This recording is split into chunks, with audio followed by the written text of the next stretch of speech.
Those four fish are the smartest fish that's ever lived. Those four fish right there, the smartest fish that ever lived. 7 pounds and 15 ounces. It's gonna hold him up, ladies and gentlemen.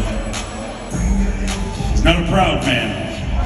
Boom, shakalaka, tiny bass. Were you fishing in cold water? Because that fish had some shrinkage.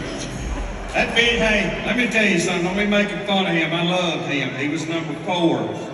I was not happy with him, but when he measured 12, I said, son, it's not a good day for you because you're going on a long boat ride and you shouldn't have been. You know, I just couldn't get it together. I've come into this thing on day 3 twice, trying to do something to catch up. I figured the guys are probably going to catch him, so you get a...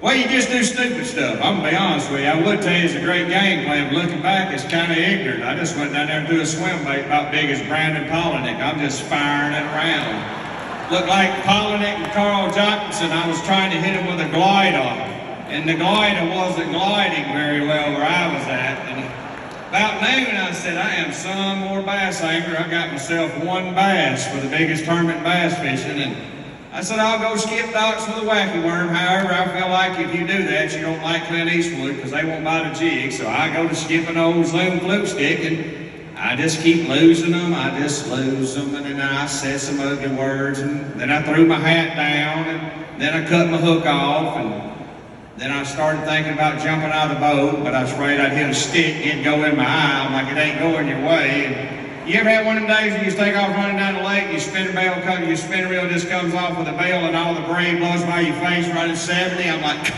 there went my drop shot. I ain't gonna throw that no more today. She's gone. That's been the kind of day I had today. But you know, me and Kyle Welcher was talking on the phone. He said, you can't win the Bassmasters Classic if you're not trying to do something aggressive. I got to day 3. I had my chances. I just didn't execute for whatever reason. You don't know. Fishing's fishing, guys. You're going to come out here. I hear a lot of guys say, man, we go fishing, we suck, we don't ever catch nothing. We're not as good as y'all. You're every bit as good as we are. You have bad days, you have good days. You high school and college kids, you're going to go fishing. Sometimes they just don't bite. Sometimes, I'm telling you, you couldn't get a date in a women's prison if you had a handful of $100 bills. It just ain't going to happen. You can have all the heart in the world and the most determination of any man you've ever seen. You still ain't gonna catch Jack and you're gonna get beat. You just gotta suck it up, Buttercup. Today just wasn't your day.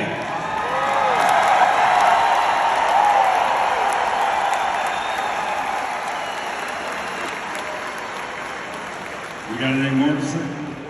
Well, I got a lot to say, but I don't want to pay the fines. And Chris Bowe's a pretty tough dude standing behind me. But I mean, Hart was a good lake, but sometimes in my heart I don't feel that way. I feel like it's kind of like marrying a psycho or something. You don't know what you're going to get. You know, one day she's loving and wants to go to church, and the next day she's sleeping with a neighbor and stole the truck. I don't know where I'm at.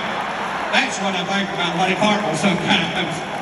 Ladies and gentlemen, the incomparable Gerald Swindle. He'll be here all week. Try the beat.